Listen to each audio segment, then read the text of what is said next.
Halo teman-teman, selamat datang di video presentasi bisnis online DCT. Video ini akan menjelaskan potensi besar bisnis online yang akan teman-teman jalankan. Nah, sebelum kita mulai video presentasi bisnis online ini, terlebih dahulu kita akan membahas mengenai impian atau dreams. Mengapa? Karena kami semua percaya bahwa impian itu merupakan arah tujuan hidup kita.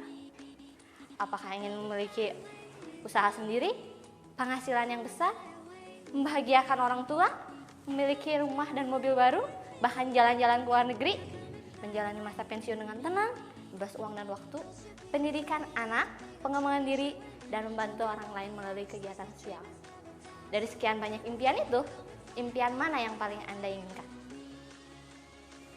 Ada pertanyaan menarik untuk Anda. Apa rencana Anda setelah lulus kuliah dan mau jadi seperti apa 5 tahun ke depan? Apakah Anda ingin bekerja dengan gaji yang besar atau Anda ingin menjadi pengusaha dengan penghasilan yang besar? Satu pilihan menentukan masa depan yang berbeda. Standar gaji bekerja di Indonesia berdasarkan posisi dan kami telah mengambil datanya dan itu sangat terpercaya menurut liputan6.com. Dan kami telah mengambil datanya bahwa fresh graduate rata-rata masyarakat di Indonesia untuk bekerja itu rata-rata penghasilannya sekitar 2-4 juta. Mungkin Anda merasakannya, mungkin teman-teman Anda atau keluarga Anda merasakannya. Dan itu bisa kita sebut dengan UMR rata-rata masyarakat di Indonesia. Sedikit gambaran, setelah kita lulus kuliah atau apapun itu, mungkin Anda mempunyai rencana masa depan. Rencana masa depan yang paling kita sangat punya biasanya itu rata-rata itu yang pertama adalah untuk menikah. Mungkin Anda yang sekarang masih menjomblo, nah rata-rata menikah itu dengan biaya sekitar 100 juta dan itu relatif yang standar. Atau mungkin Anda di sini ingin mempunyai rencana masa depan membeli rumah. Rata-rata rumah di Indonesia itu yang sangat-sangat standar itu sekitar 350 juta. Dan mungkin setelah Anda mempunyai rumah, mempunyai istri, Anda ingin mempunyai kendaraan pribadi. Nah, mobil rata-rata di Indonesia itu seharga sekitar 150 juta. Dan kalau kita totalkan, itu sekitar 600 juta. Dan kalau kita lihat sebelumnya, UMR orang-orang di Indonesia itu sekitar 2-4 juta.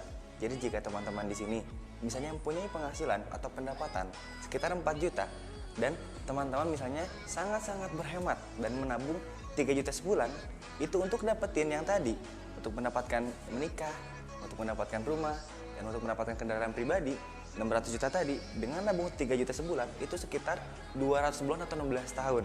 Itu sangat-sangat lama, teman-teman. Faktanya, ijazah saja sudah tidak cukup saat ini. Banyak sarjana yang lulus kuliah malah menjadi penganggur.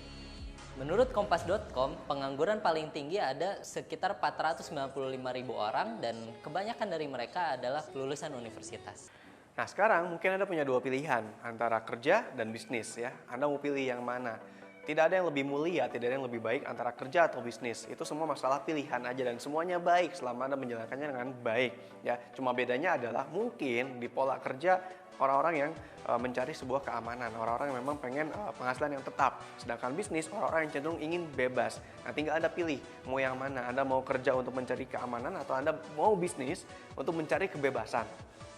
Dan sebenarnya Anda bisa sambil berbisnis dan bekerja.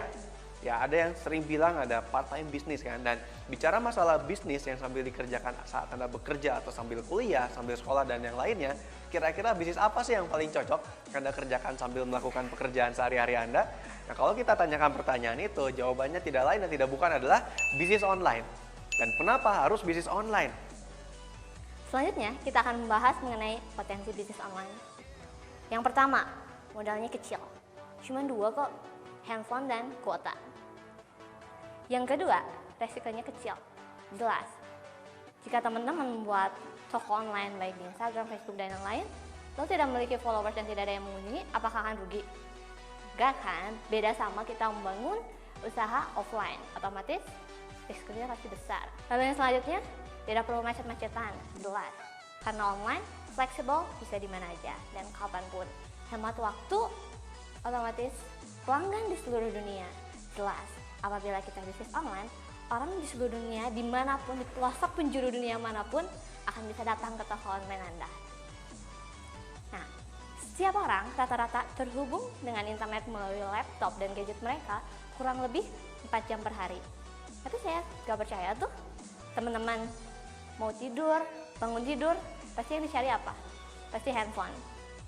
Nah, Potensi besar transaksi perdagangan online di Indonesia itu sebanyak 288 triliun, dan itu di tahun 2015. Dan di tahun 2016 meningkat menjadi 394 triliun rupiah. Lalu, kenapa kita tidak terjun jadi praktisi online-nya? Tahukah Anda, gedung tertinggi di Indonesia itu namanya Sahid Sudirman Tower. Nilai asetnya senilai tidak lebih dari 2 triliun. Jika dibandingkan dengan Tokopedia, nilai asetnya bisa melebihi 5 triliun. Garuda Indonesia yang memiliki pesawat sendiri bisa dikalahkan nilai asetnya oleh ojek online, padahal Gojek tidak punya motor satupun. Bahkan kita bisa lihat sponsor utama Liga 1 aja tahun kemarin itu adalah Gojek dan Traveloka. Bisa kita lihat perkembangan bisnis online ini seberapa besarnya. Pertumbuhan perusahaan ekspedisi Indonesia. Seperti yang kita ketahui, ekspedisi Indonesia ada POS, JNE, Tiki. Semakin menyamburnya pelaku-pelaku bisnis online, mendorong lahirnya perusahaan ekspedisi baru seperti JNT, Si Cepat, dan perusahaan lainnya. Nah, jika memang bisnis online itu menguntungkan, lalu mengapa masih banyak yang ragu dan gagal? Saya ingin belajar lebih dalam sambil praktek langsung dan dibimbing langsung. Apa ya solusinya?